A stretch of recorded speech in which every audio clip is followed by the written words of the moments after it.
Hi everyone, I'm Chris, and this is my channel. Recently, a friend of mine who agrees with a lot of what I say and I were talking about the subjects that I like to talk about, like politics, government, capitalism, that kind of thing.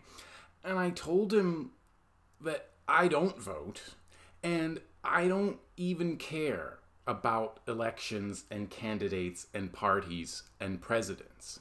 That sounds pretty strange when people realize that I've been a student of politics and political science for years now. They find that very strange.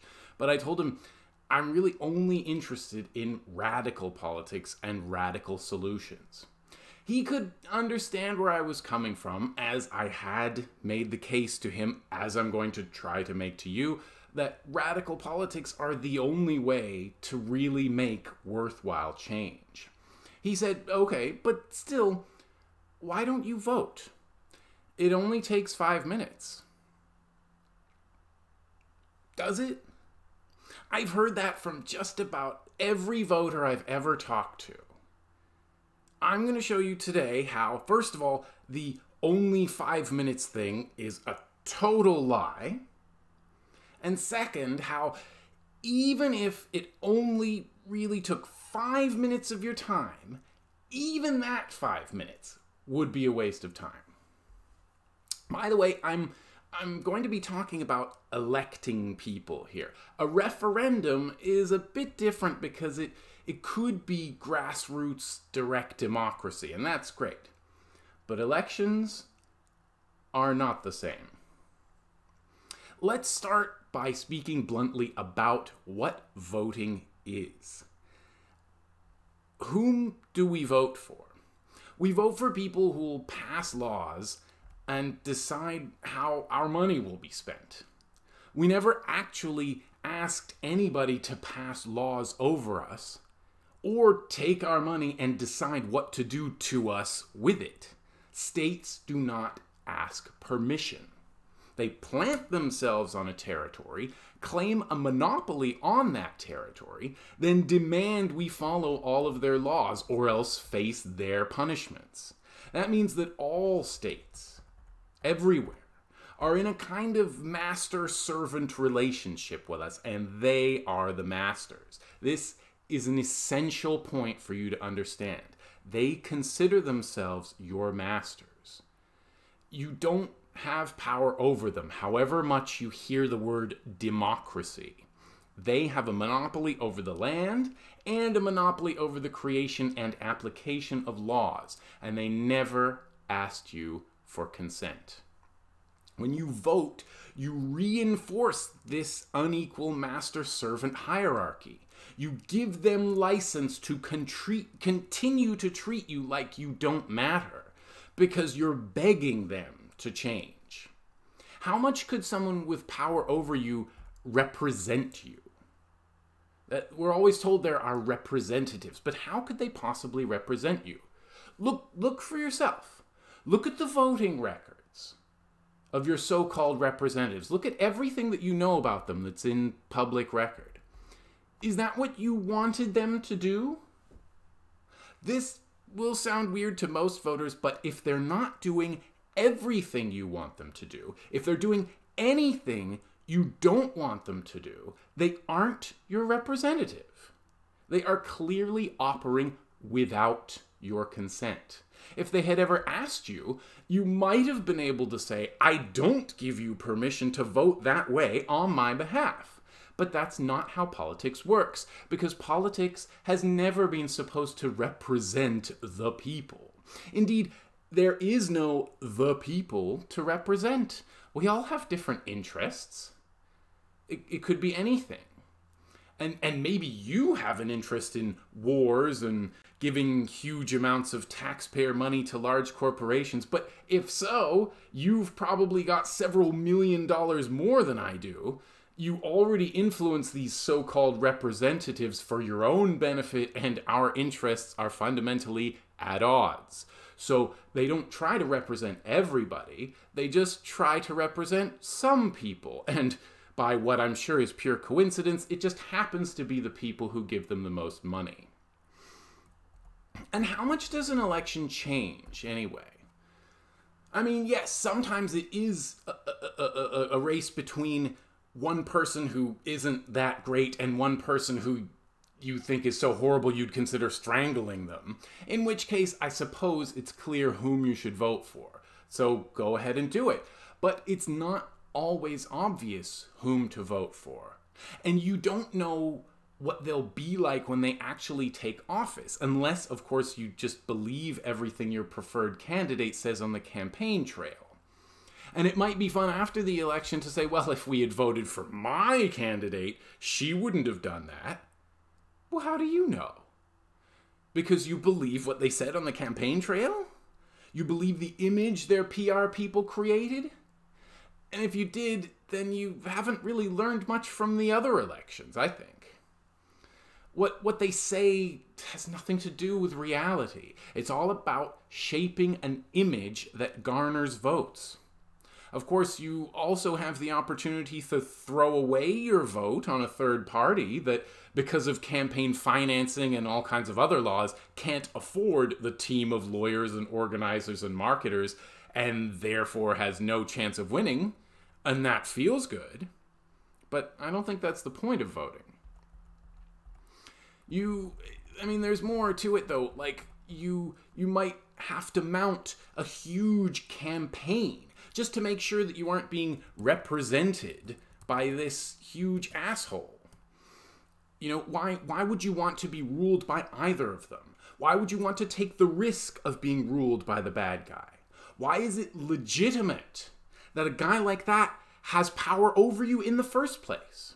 And when you vote, you're legitimizing the system itself, so that whoever wins, it's considered legitimate that they have power over you and everybody else you know. It's legitimate whoever takes power, the voter says, so I'll vote in the hopes they won't be so bad.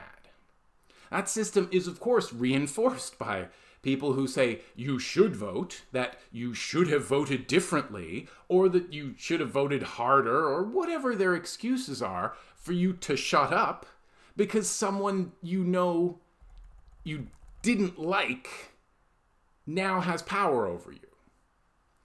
I tell them, if anybody has no right to complain, which is what they say, it's the people who support and believe in this system, not the people boycotting it. But in the end, we all have a right to complain, because none of us has ever been asked for our consent to be ruled by this system. And what does voting accomplish, anyway? What does it change?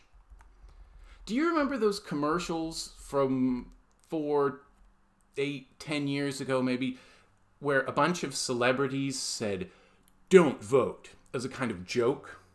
In case you haven't seen this video, or you've forgotten it, there was a bunch of A-list actors like Will Smith, Harrison Ford, Julia Roberts, all saying things like, "Don't vote." It's supposed to be ironic and funny. They say things like, "If you care about the economy, don't vote," or "Who cares about your children's education?" or "Who cares about global warming?" In the same commercials, they mentioned terrorism, human rights, the Bill of Rights, healthcare, gun control, the war on drugs, and they even mentioned Darfur. When has voting affected any of those things? Or at least in a way that could somehow have been predicted? Which candidate is going to end global warming? Which of them is going to improve education or make healthcare affordable? Which is the candidate who's going to legalize drugs?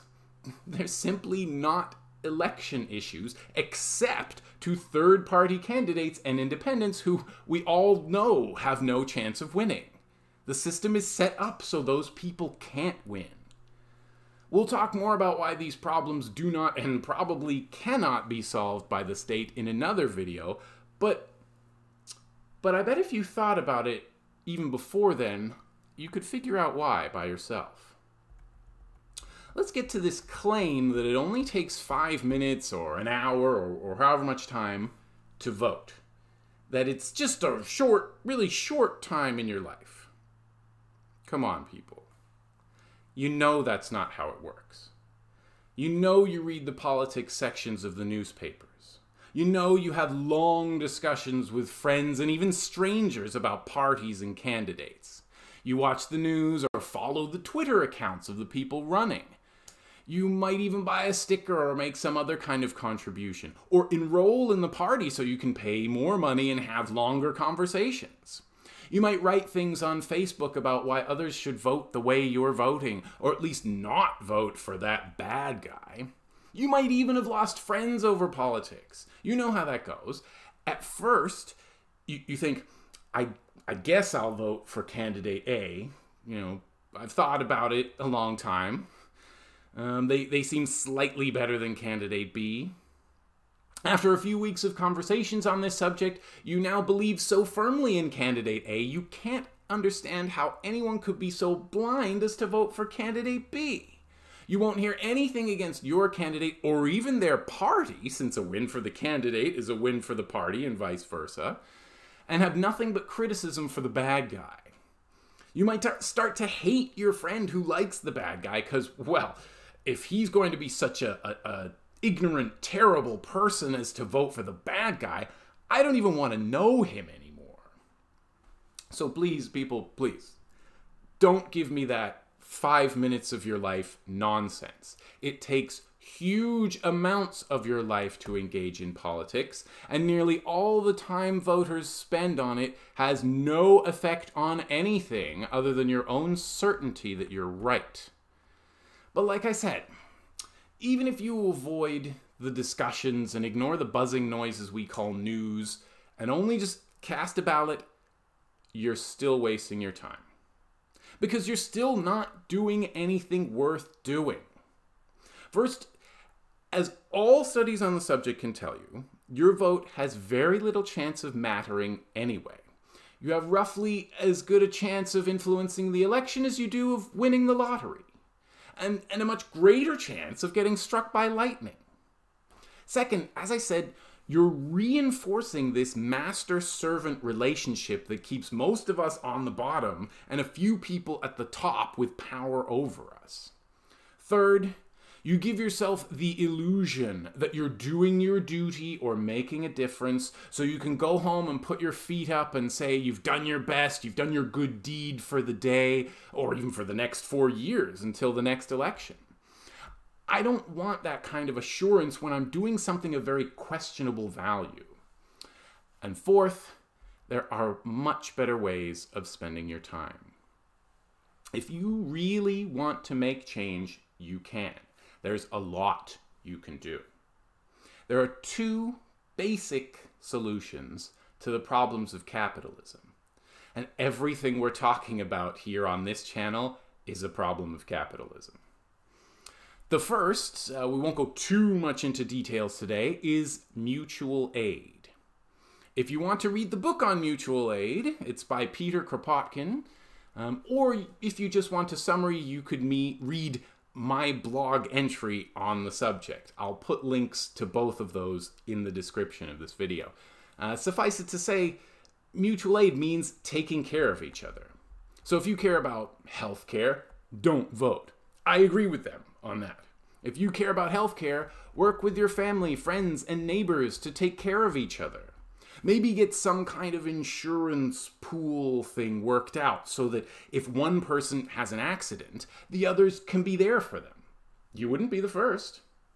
If you're worried about safety or security, work together to form a kind of neighborhood watch. Make it easy to contact each other in a crisis. There are apps that facilitate that, by the way. If you think you might lose your job, you could start a cooperative with the people around you. A business where instead of, the founders owning everything, it's owned by all of its employees equally. So they can all make decisions and all have equal, or at least much more equal pay. You could start a community garden so people don't have to go hungry. Or a community library, which in some places is just a cabinet on the side of the road where people can take and drop off books. Mutual aid helps people. It builds community and it makes us all equal. And I bet any of the things I just mentioned would take a fraction of the time you already spend reading and arguing about the next election. The other thing that we could do is direct action. Again, I'm not going to devote too much time to it here as it's worth a whole video on its own, but let's at least talk about what it is and give a few examples. Direct action is when people try to solve a political problem outside of the channels the ruling class has handed down to us, like elections. So instead of begging the elite for help, you force their hand. I like the Wikipedia article on this subject, so again, link in the description. So I'll read a little bit of it here. Quote, examples of nonviolent direct action, also known as nonviolence, nonviolent resistance, or civil resistance, can include obstructing, sit-ins, strikes, workplace occupations, street blockades, or hacktivism, while violent direct action may include political violence or assaults. Tactics such as sabotage and property destruction are sometimes considered violent. So that's end quote there. People look at Gandhi's Salt March as a good example, or just about anything that's been done under the umbrella of the civil rights movement. And though it's less commonly known, the history of unions under capitalism in the US and Europe is also littered with examples of direct action. Direct action is why we have a 2-day weekend, for example, and why kids don't work in factories anymore. I mean, you could, if you have a knee-jerk reaction to this, you might say, well, but that's because of laws. But where did those laws come from? Employers were forced to provide minimum wages and overtime and weekends and end child labor. If they hadn't been forced, their friends in government would not ever have stopped them. They would have had no incentive to. Direct action is how women got the vote. It's how the Berlin Wall came down. It's how governments were brought down in places like Egypt and Tunisia in 2011. It's how we keep hearing about all these cops harassing, beating, and gunning down innocent people, because regular people on their phones are recording it and getting the word out. I find what is happening in France right now with the whole yellow vest, gilets jaunes movement really interesting. They're proving they can scare the political elite into making concessions. Occupy Wall Street, Food Not Bombs, Extinction Rebellion, and Code Pink are all out there doing something because they know voting is not the answer to any of their problems. Thanks for listening.